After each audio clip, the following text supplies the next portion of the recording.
I go to the salon, they do my manicure. Shape, length, color, tea, coffee. I pay and I choose. There might be a separate fee for whims, but I pay and I choose. I receive a service. In the end, the customer is always right. This is the business sector, providing services. Services vary. Some even include selling your homeland, forms, deadlines, control, and execution. List of people. 6 investigations, 45,000 euros, for example. Just one contract. My name is Ekaterina Tikhomirova. This is the flip side of independent journalism. In my hands are documents, grant contracts, invoices, and fee statements.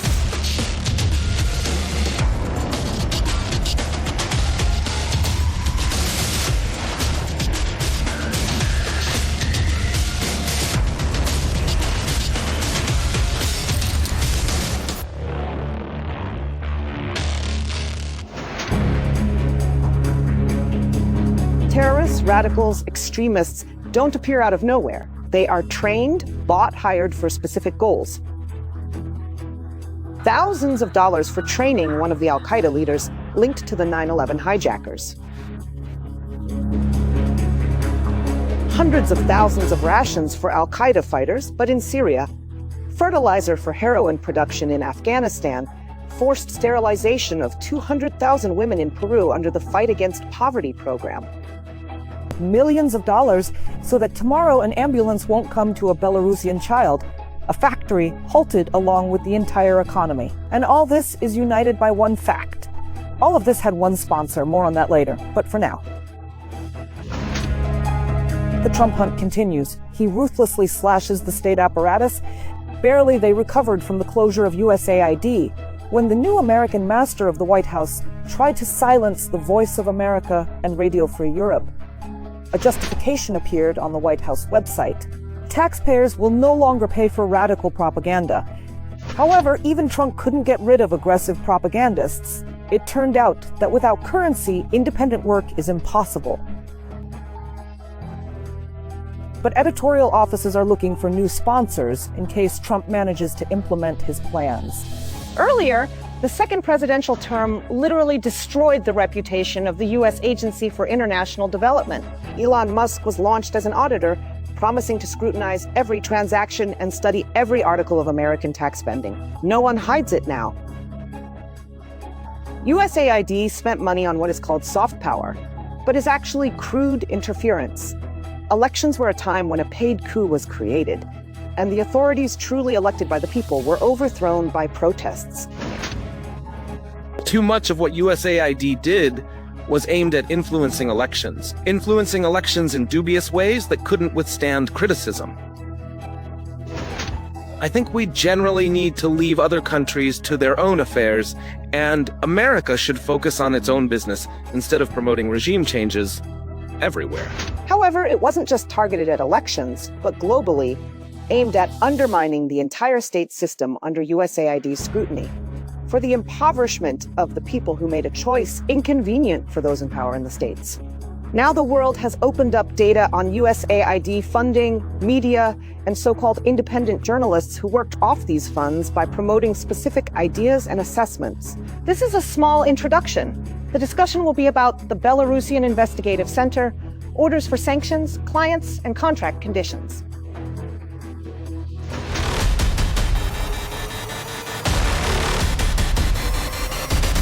Hello, everyone. I am Stanislav Ivashkevich, head of the Belarusian Investigative Center. The Belarusian Investigative Center was recognized as an extremist foreign organization by the Supreme Court of Belarus in 2023. This center conducts investigations on order, which later become a pretext for further restrictions on the work of Belarusian state and commercial enterprises. And this director of the BICIC, Stanislav Ivashkevich, is not only of the BIC, but of several similar structures. So in order, in the Czech Republic, Bosnian journalist and human rights activist Jelena Salajic opens a company, Veronica. The range of activities is wide. Real estate rental, wholesale trade, marketing, and advertising. In 2006, Salajic gets a young 20-year-old partner, a Belarusian by origin living in the Czech Republic, Stanislav Ivashkevich. He needs a ready NGO to accept orders and serve contract interests without legal and bureaucratic delays. Moreover, without traces in Belarus itself, where preparations for the 2010 elections begin. And Ivashkevich's father is a professional revolutionary, an organizer of Belarusian barricades, a Sannikov's aide. Ivashkevich Jr. buys 100% of the company from Sidekicks, a ready business prepared for foreign funding. Veronica is renamed a couple of weeks later, then renamed again in 2021. Today it is NZ Production. Looking ahead, it will sell media content to the Polish extremist channel Belsat.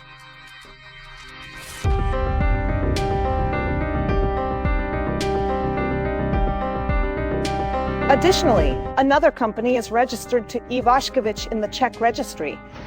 This is the Belarusian Investigative Center, which receives foreign grants. It appears parallel to the purchase of the Ready Bosnian NGO in 2006.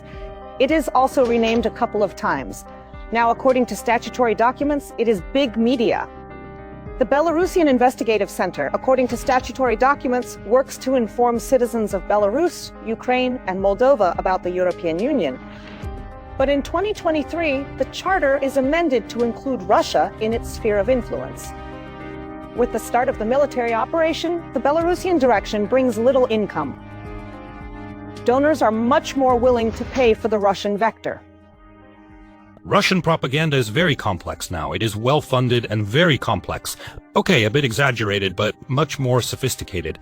And it's interesting. It has ratings. So it takes a lot of skills to compete with them. Hiring, training, maintaining these skills cost money, and getting this money is still a problem for us now. Even with significant media support from various donors, it's still a problem. Let's turn to recent grants. In October, 14 organizations received grants from IPI. Among them is the Belarusian Investigative Center. According to the bulletin, Ivashkevich's Big Media received 20,000 euros.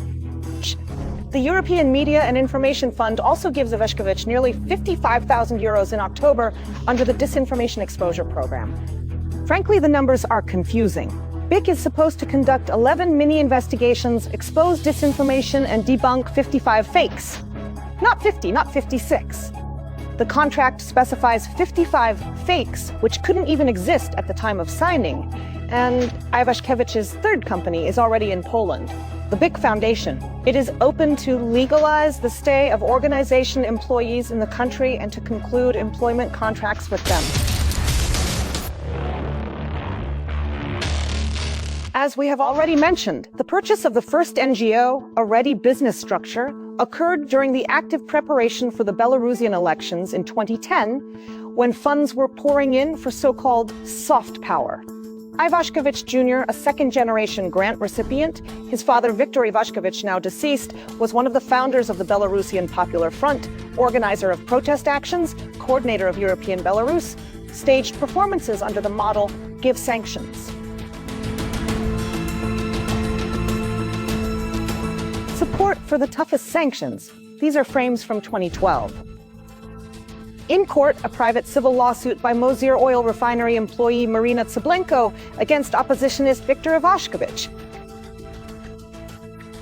People like Mr. Ivashkevich give us an example of a developed Western country. How well people live there. Yes, I was in France. I saw how people live there, how they love their country and treat it with care. And none of them would ever allow such madness as calling for sanctions against their own country. The business of sanction services is a family affair, or rather fulfilling orders for US and EU money. Where do you work? Tell us. I am a sole proprietor. What do you do? I see you're not starving either. The fight is not with the current government as such. It needs to be removed to serve corporate interests. Ivashkevich Sr. demanded the EU impose sanctions on the country's largest companies, whose tax share in the budget is significant. Then first, the strangled companies won't be able to pay salaries to their workers, and over time the budget will fall short. Pensioners will start having delayed pensions, teachers and doctors won't be able to receive salaries, they will stop treating and teaching, and then such a financial collapse will lead to pot protests. The calculation is very simple. Secondly, after the economy collapses, Western corporations come in and buy up once-state enterprises for pennies. A couple of years later, Ivashkevich will be one of those who, disregarding the choice of the majority supporting the current government, as he himself stated, will lead the minority to the square in 2010.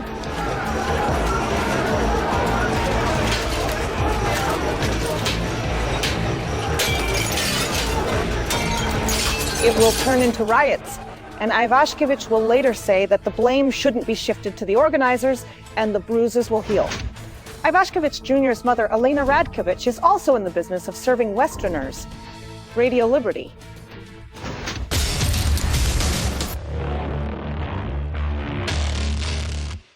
The restaurant owner, chef, and waiter depend on the client's taste preferences. If they don't offer what meets the demand, the client will refuse, go to another place, and bring money there. Therefore, the restaurant owner depends on the client, or rather their money. The client will dictate with their preferences the menu items that will appear in the future, the service sector, and it dictates such rules. If you get several million in fines in pounds or euros, it's very dangerous for you, very stressful. In general, your business is closed. The activities of the Belarusian Investigative Center are controlled by the U.S. Agency for International Development, USAID. USAID funds and controls, but there is also an intermediary fund between the client and the contractor, Chemonics. They purchase equipment, here's the list: light, tripod, Chinese ball, headset, mount, adapter, and so on. They can come for an inspection at any time. The project is called Sherlock Holmes for Belarus. Here's an interesting point. The U.S. Agency for International Development reserves the right to terminate the grant activity unilaterally if at any time it determines that such assistance will not be in the national interests of the United States. Sherlock Holmes for Belarus in the national interests of the USA. In other words, the Belarusian Investigative Center works in the interests of the states.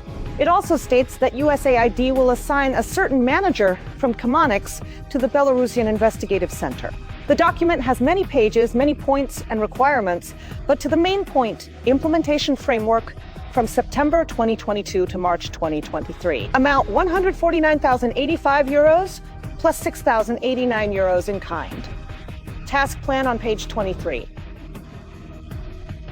6 original investigations on corruption, 26 short videos on fighting fakes, 24 satirical shows, 6 special reports. The overall financial request of Ivashkevich's business is $1 million a year. This follows from a letter to donors from 2022 when funding was reduced. In recent years, Ivashkevich's business has suffered from staff turnover. The team of the foreign extremist organization today consists of Ukrainians and Russians. Headed by Ivashkevich, Deputy Director Alexander Vostrov, a Russian citizen, editor of materials Ukrainian Maxim Sobchuk, also working for Radio Liberty. Elena Chernyavskaya, now the host of one of the programs. Did you like working at STV more than at the Belarusian Investigative Center? Yes. You made different answers. First you said no, then you said no, and the polygraph had doubts. Depends on what exactly I was doing at STV. A significant part of the team that followed Ivashkevich in 2021 is no longer with him today. People are leaving the profession, including for financial reasons. They were accustomed to a certain standard of living in Belarus. The cost of living is often much higher, even if you consider Kiev, let alone Warsaw. The best journalists are tempted to leave the profession due to financial difficulties. And this clearly makes us weaker in competition with Belarusian state media, and especially with Russian media. People are leaving, but not the profession, although, of course, funding from America and Europe has decreased. The main reason is still the reluctance to work under Ivashkevich. Firstly, because of money, he is very reluctant to share grant funds.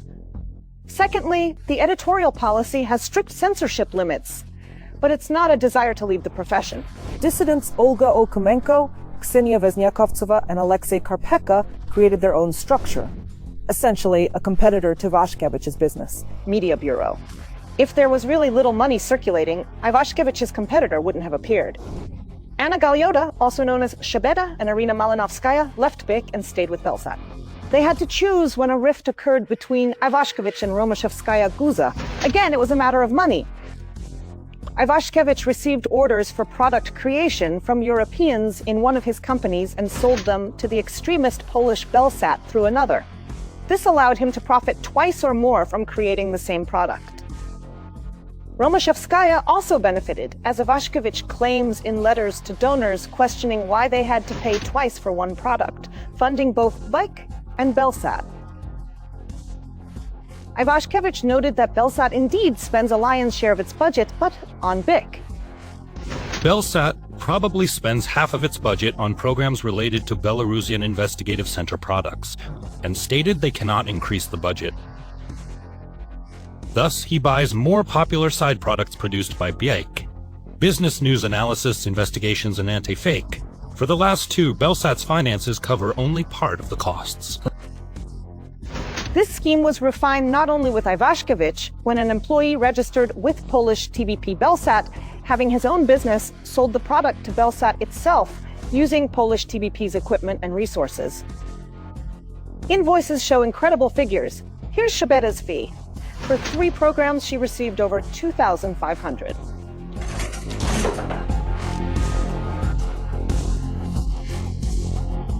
Malinovskaya received less, 1,000 for 2 episodes. Both worked for Ivashkevich, now big media in Belsat's Minsk studio, and now sleight of hand.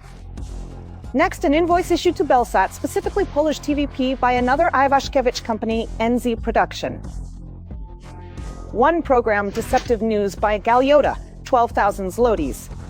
4 such programs are made per month. Meanwhile, filming equipment, apparatus, studio, everything belongs to Belsat, for which the Polish TV paid from the Polish budget.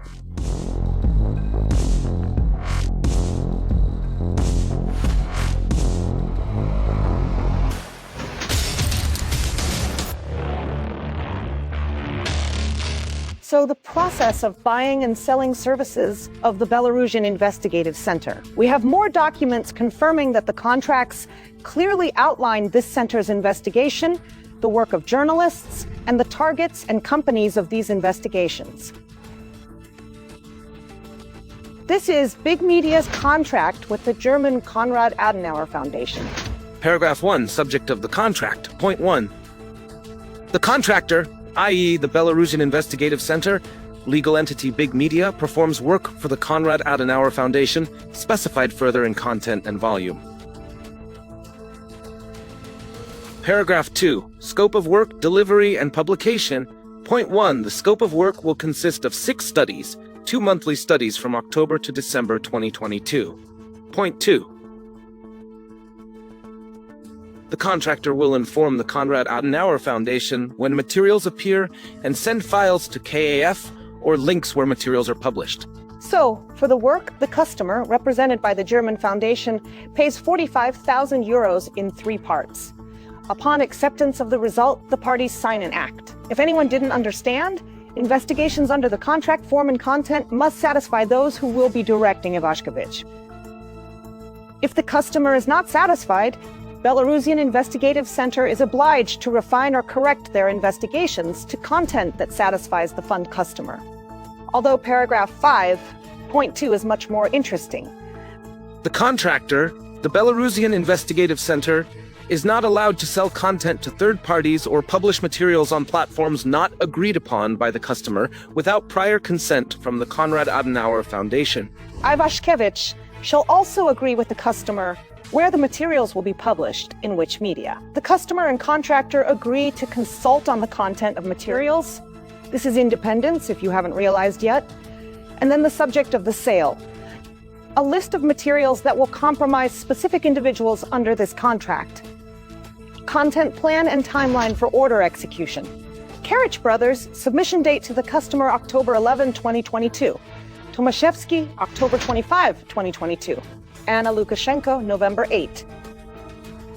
Pharmaceutical company Nativita, material on Russian propaganda in Belarus, and something about the beneficiaries of the Belarusian trade sector.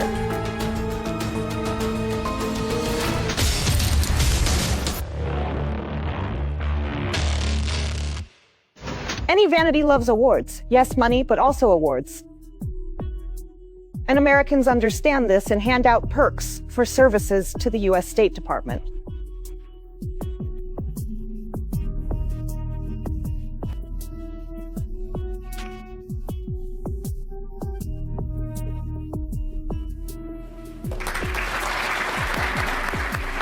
By the way, how many were awarded for fighting corruption in Lithuania or Poland and in the EU or the USA?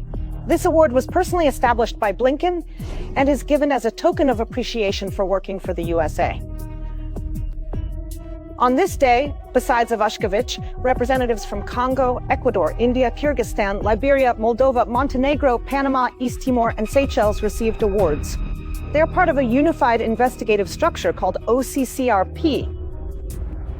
Separate cells, NGOs, and NPOs, investigators work in different geographical directions, but under one abbreviation.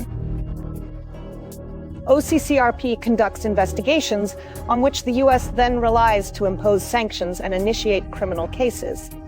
Ivashkevich Investigative Center serves Washington's interest in Belarus. And Washington provided half the budget for these so-called investigators, who then supposedly became reasons for imposing sanctions or levers of pressure on countries desperately resisting these sanctions. According to a Mediapart portal study, the agreement between the agency and the NGO, part of the OCCRP structure, is a cooperation agreement with a clause on significant participation. It gave USAID the right to comment on the annual work plan of the entire global OCCRP network, a veto on appointing key employees in each new funding contract. And investigations in the USA or USAID could not be conducted with funds provided by Washington. Look at all the fraud Musk found in the USA. This is American aid. It's a disaster what these radical left-wing lunatics did. These are things no one could even believe. It's hundreds of millions of dollars spent on various groups that don't deserve any money at all. I'd like to see the depth of kickbacks. I'll say that people who received all this money gave kickbacks to those who allocated this money from the US government.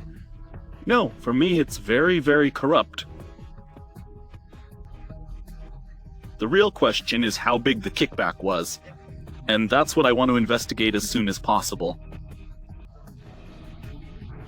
USAID has been shut down. The Belarusian Investigative Center is now left without its main source of income. And Ivashkevich is desperately searching for the next sponsor, buyer of services for eliminating business competitors in the global market and partner in grant splitting. USAID is a big fish, but in the murky waters of democracy. There are still many similar, albeit smaller agencies. This was Ekaterina Tikhomirova with you. See you next time.